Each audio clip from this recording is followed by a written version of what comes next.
Hello दोस्तों, क्या आप 2023 में बोर्ड परीक्षा देने जा रहे हैं? यदि हाँ, तो इस 5 प्रश्न को छाप ले। सीधा सीधा ये पांचों प्रश्न आपके बोर्ड एग्जाम में आ जाएगा। दोस्तों, ये 5 प्रश्न जो है बहुत ही महत्वपूर्ण है, इसलिए आप अभी नोटबुक निकालिए और नोट कीजिए। पहला प्रश्न है कि वर्ण व्यवस्था से आप क्या समझते हैं। यदि आपको दोस्तों मालूम नहीं है कि वर्ण व्यवस्था क्या है, तो फुल्ली इसका डिस्कशन इस वीडियो में किया जाएगा। दूसरा है कि किन्हीं 2 प्रावधानों का जिक्र करें जो भारत को धर्मनिरपेक्ष देश बनाता है। भारतीय जो प्रस्तावना है उसमें धर्मनिरपेक्षता की बात कही गई है, तो दोस्तों उसके लिए आपको ऐसे 2 प्रावधान का जिक्र करना है जो कि सच में भारत को धर्मनिरपेक्ष साबित करता है। उसके बाद है दबाव समूह की परिभाषा दे। दोस्तों, दबाव समूह क्या होता है इसकी आपको परिभाषा देनी है। और चौथा क्वेश्चन है समवर्ती सूची क्या है, यानी आपको बताना है कि समवर्ती सूची किसे कहते हैं और ये होता क्या है। इसके बारे में फुल डिस्कशन इस वीडियो में किया जाएगा दोस्तों। उसके बाद है ग्राम पंचायतों के कार्य एवं शक्तियों का वर्णन करें।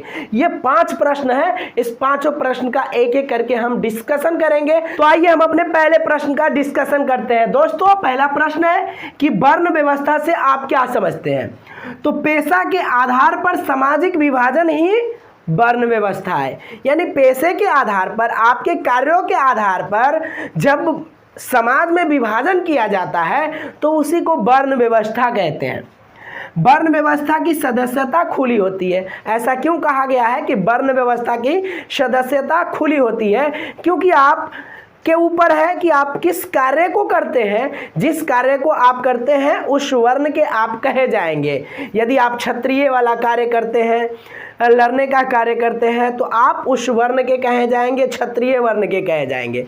यदि आप शिक्षा देने का काम करते हैं, यदि आप ज्ञान अर्जन का काम करते हैं, तो आप ब्राह्मण कहे जाएंगे।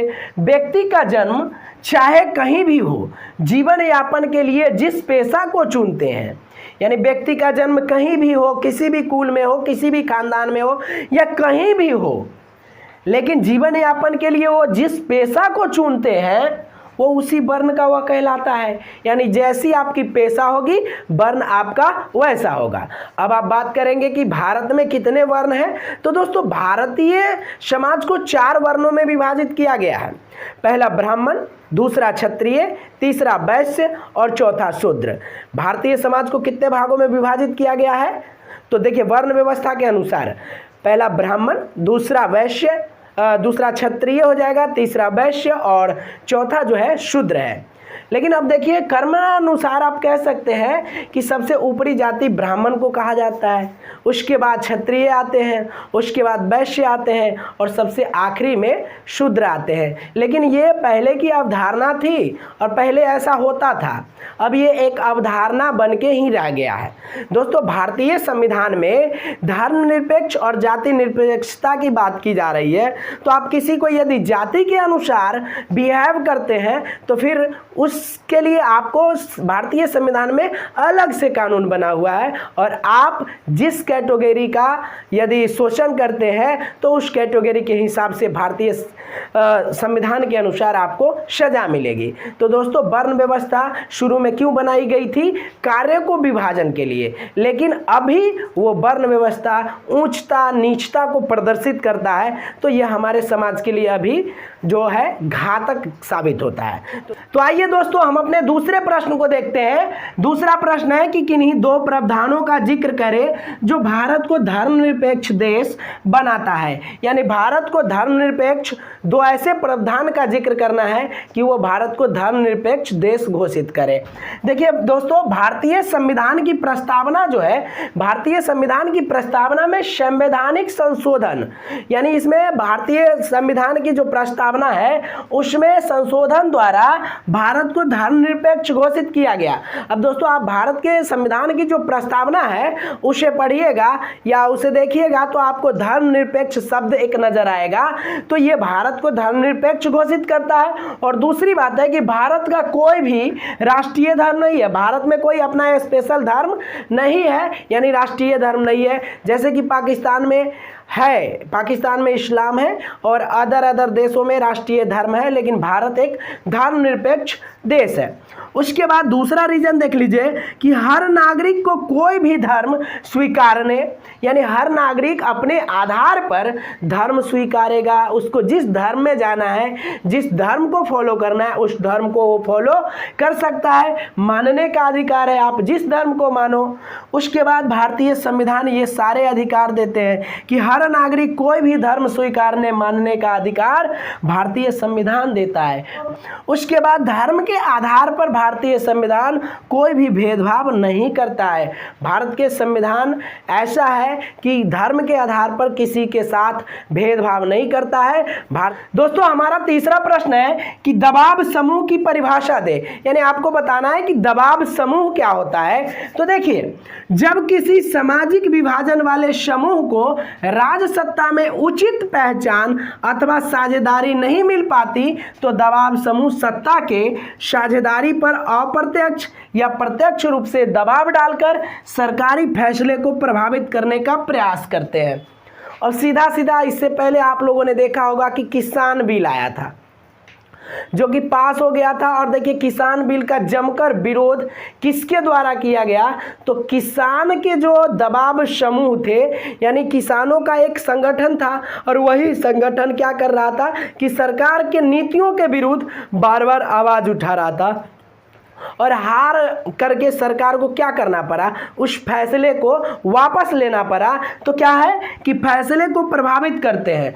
देखिए किसान का संगठन था और वही दबाव समूह होता है, वो एक समूह है और समूह ने क्या किया कि सरकार के नीतियों को वापस करने पर मजबूर कर दिया और सरकार ने क्या किया, वापस कर लिया उन नीतियों को। तो ये होते हैं दबाव समूह। तो चलिए दोस्तों हम अपने चौथे प्रश्न को देखते हैं। हमारा चौथा प्रश्न है कि समवर्ती सूची क्या है, यानी आपको बताना है कि समवर्ती सूची क्या है। तो देखिए संघीय व्यवस्था के अंतर्गत, संघीय व्यवस्था में क्या होता है, केंद्र सरकार होता है, राज्य सरकार, दोनों के पास अपना अपना अधिकार होता है। तो केंद्र एवं राज्य दोनों के लिए महत्व रखने वाले विषयों को जिस सूची में शामिल किया गया है उसे समवर्ती सूची कहा जाता है। अब दोस्तों इसका मतलब आप समझ लीजिए कि वैसा विषय जिस पर केंद्र और राज्य दोनों का अधिकार हो, तो वैसे विषय को जिस सूची में शामिल किया जाता है उस सूची को कहते हैं समवर्ती सूची। जैसे कि आप देख सकते हैं शिक्षा केंद्र और राज्य सरकार दोनों के द्वारा चलाया जाता है। जंगल पर अधिकार केंद्र सरकार का भी है और राज्य सरकार का भी है। श्रमिक संगठन पर अधिकार दोनों का है। विवाह के लिए जो कानून बनते हैं उन पर केंद्र और राज्य दोनों मिलकर कानून बना सकते हैं। उत्तराधिकारी, ये सब जो कानून है, ये बहुत सारे कानून हैं, लगभग 47 विषय जो है वो हमारे भारतीय संविधान में समवर्ती सूची में रखे गए हैं। देखिए कानून बनाने का अधिकार समवर्ती सूची के आधार पर राज्य की विधायिका और संसद दोनों का होता है, यानी राज्य सरकार भी कानून बना सकती है समवर्ती सूची पर और संसद भी कानून बना सकती है। लेकिन दोनों जब एक ही विषय पर कानून बना दे तो उस केस में क्या होगा, जब राज्य सरकार भी मान लीजिए शिक्षा पर कानून बना रहा है और संसद भी शिक्षा पर कानून बना रहा है, दोनों कानून बना रहा है, तो किसका कानून लागू होगा, तो उस केस में आप कह सकते हैं कि संसद द्वारा बनाया गया कानून ही लागू होगा। तो दोस्तों संसद का कानून वैसे जगह पर मान्य हो जाता है जहां पर राज्य सरकार और संसद दोनों एक ही विषय पर कानून बनाते हैं, तो इसके कानून का महत्व ज्यादा बढ़ जाता है, इसके कानून लागू हो जाते हैं। अब आइए दोस्तों हम अपने आखिरी और 5वें प्रश्न का डिस्कशन करते हैं। क्वेश्चन है कि ग्राम पंचायतों के प्रमुख कार्यों का वर्णन करें, यानी ग्राम पंचायत के क्या क्या कार्य हैं। तो सबसे पहला काम देख लीजिए कि आर्थिक विकास और सामाजिक न्याय के लिए योजना बनाना। सबसे पहले तो आर्थिक विकास लोगों का कैसे होगा और समाज में न्याय की पद्धति कैसे लागू होगी, इसके लिए योजना बनाना, ठीक है। दूसरा है प्राकृतिक संसाधनों पर अनुसूचित जनजातियों के लिए पारंपरिक अधिकार का संरक्षण करना। जो भी प्राकृतिक संसाधन है उन पर अनुसूचित जनजातियों को जो पारंपरिक अधिकार था उसका संरक्षण प्रदान करना। तीसरा है कि ग्राम पंचायत में स्वच्छता हेतु योजना बनाना, यानी ग्राम पंचायत के गांवों को कैसे स्वच्छ रखा जाए इसके लिए योजना तैयार करना और फिर उस पर काम करना। चौथा है कि प्रकाश की व्यवस्था करना, प्रकाश की व्यवस्था गाँव में करना। उसके बाद सड़क का निर्माण और देखभाल करना, सड़क नए सड़कों की ज़रूरत पड़े तो निर्माण करवाना और पुरानी सड़कों का देखभाल करवाना। ठीक है।